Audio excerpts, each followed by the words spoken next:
Hi Year 5, you okay? I hope you're all staying safe indoors and you've all had a lovely weekend. Missing your faces very much. So I thought I would read the next chapter of How to Train Your Dragon. We're up to chapter 15, we're nearly at the end and it's so exciting. Okay, the battle at Death's Head Headland. While Hiccup and his team had been enraging the Green Death, Thuggery and his team had been infuriating the Purple Death.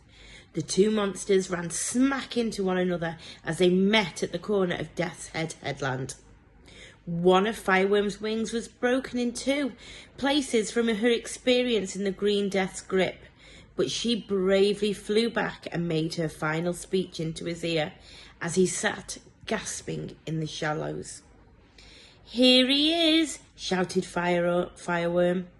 "My master, the Purple Horror, who will tear you limb from limb and spit out your toenails."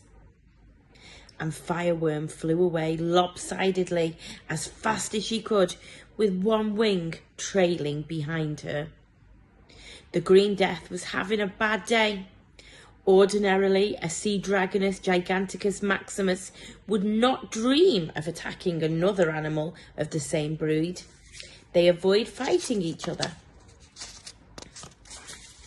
because they know that they are so heavily armed that the battle risks ending in death for both of them. However, the Green Death had been attacked and jeered at by minuscule creatures who had inflamed and outraged his vanity. This creature, who seemed to think he was tougher than the Green Death himself, had struck him heavily in the chest. The Green Death wasn't thinking too hard. He leapt at the Purple Death with his talons outstretched, breathing great bursts of fire which lit up the landscape all around the lightning. Have a think, Year 5. What's talons? Can you remember what talons are? The Green's Death foot was completely destroyed. Wrecker's Reef with one blow. The Purple Death's wings caused great landslides to come tumbling down from the headland's cliffs. Now their job was done. The Viking boys were running away as fast as they could, their eyes popping with terror in case one of the dragons survived the fight.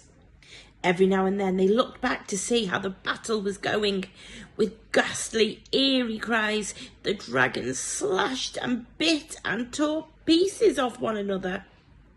The sea dragon is the most well-defended creature that has ever lived on the planet. Its skin is over 3 feet thick in some places, and so encrusted with shells and barnacles that it almost has the effect of armour, like what knights would wear when they were going into battle. It is also the most well-armed creature that has ever lived on this planet, and its razor-sharp claws and teeth can rip open its own iron crust as if it were made of paper. Now both dragons had terrible wounds, and their green lifeblood was pouring out of them. The Green Death gripped the Purple Death around the neck with a deadly throat choker grip. The Purple Death hugged the Green Death around the chest with a deadly breath quencher hug. Neither would let go, and the grip of a dragon is a terrible thing. They reminded Hiccup of a picture on one of his father's shields of 2 dragons forming a perfect circle as they ate one another, each with a tail in their mouth. The dragons thrashed around wildly in the surf, gagging and choking with their eyes popping, their tails causing such tidal waves that the boys were soaked, even though they were scrambling away from the headland as fast as they could. Finally, with some last heaving shoulders and grim gurgles, both mighty beasts lay still in the water. There was silence. The boys stopped running. They stood gasping for breath, watching the motionless beasts with dread. The boys' dragons, which were flying some way ahead of the boys, also turned and hung still in the air.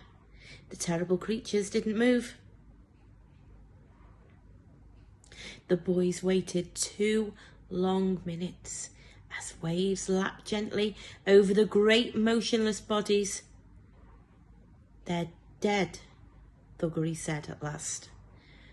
The boys started laughing rather hysterically now that the dragons were dead. "Well done, Hiccup." Thuggery slapped Hiccup on the back, but Hiccup was looking worried. He was squinting his eyes and straining to hear something. "I can't hear anything," said Hiccup. "You can't hear anything because they're dead," said Thuggery joyfully. 3 cheers for Hiccup. Hip hip, hooray! Hip hip, hooray! Halfway through the boys cheering, Fireworm let out a terrible noise. "Dessert! Dessert! Dessert!"